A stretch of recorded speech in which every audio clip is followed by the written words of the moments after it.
கோழி முட்டையை விட அதிகமா சத்து இருக்கிற முட்டையை பத்தி தெரிஞ்சுக்கணுமா? இந்த வீடியோவை ஸ்கிப் பண்ணாம பாருங்க. காடை முட்டையில தான் கோழி முட்டையை விட அதிகமான சத்துக்கள் இருக்கு.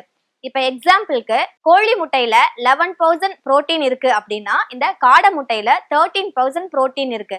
அதே மாதிரி கோழியோட முட்டையில 50% விட்டமின் B1 இருக்குன்னா இந்த காடை முட்டையில 140% உள்ளது. அப்படின்னா அது எவ்வளவு சத்து இருக்குன்னு பாத்துக்கோங்க.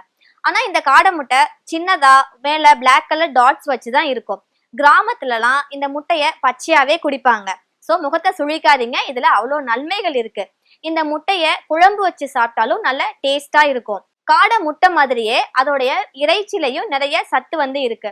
இப்ப நம்ம ஹோட்டலுக்கு போனோம்னா சிக்கன், மட்டன், அதுக்கு அடுத்து நம்ம ப்ரிஃபர் பண்றது இந்த காடை தான். ஹோட்டல்லையுமே இந்த காடையோட இறைச்சி அதிகமாவே விற்பனை ஆகுது. உங்களுக்கு அலர்ஜி ப்ராப்ளம் இருந்தா இந்த காடை முட்டையோ இல்ல காடையோ நீங்க எடுத்துக்கிட்டீங்கன்னா உங்களுக்கு அலர்ஜி ப்ராப்ளம் இருக்காது. அதே மாதிரி இந்த காடை முட்டைய நீங்க டெய்லி நீங்க சாப்பிட்டுக்கிட்டே வந்தீங்கன்னா உங்களுக்கு ஞாபக சக்தி அதிகரிக்கும்.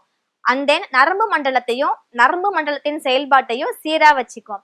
காடை முட்டையில பல்வேறு புற்றுநோய் வளர்ச்சியை தடுக்கும் கார்சினோஜெனிக் பொருட்கள் நிறையவே இருக்கு. அதனால புற்றுநோய் உள்ளவர்கள் இதை சாப்பிட்டுக்கிட்டே வந்தீங்கன்னா புற்றுநோய் தடுக்கிறதுக்கான சான்சஸ் இருக்குது.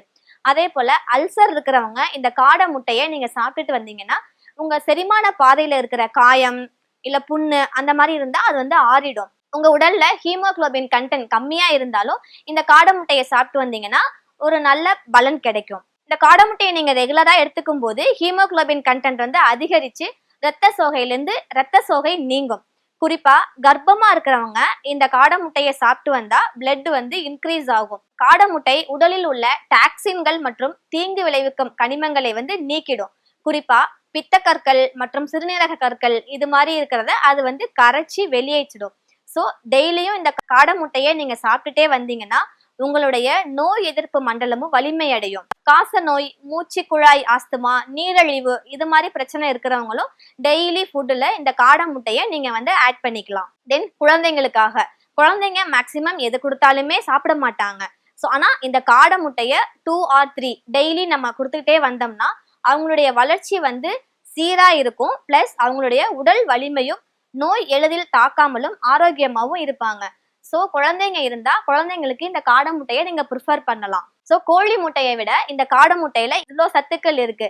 இது வரைக்கும் நீங்க சாப்பிடல அப்படின்னா கூட இதுக்கப்புறம் நீங்க காடை முட்டையை நீங்க ஃபுட்ல ஆட் பண்ணி டெய்லி அதை சாப்பிட்றதுக்கான ஒரு வழியை உண்டு பண்ணிக்கோங்க. இந்த வீடியோ உங்களுக்கு யூஸ்ஃபுல்லா இருக்கும்னு நினைக்கிறேன். சோ இந்த பேஜை மறக்காம ஃபாலோ பண்ணிக்கோங்க. தேங்க்யூ.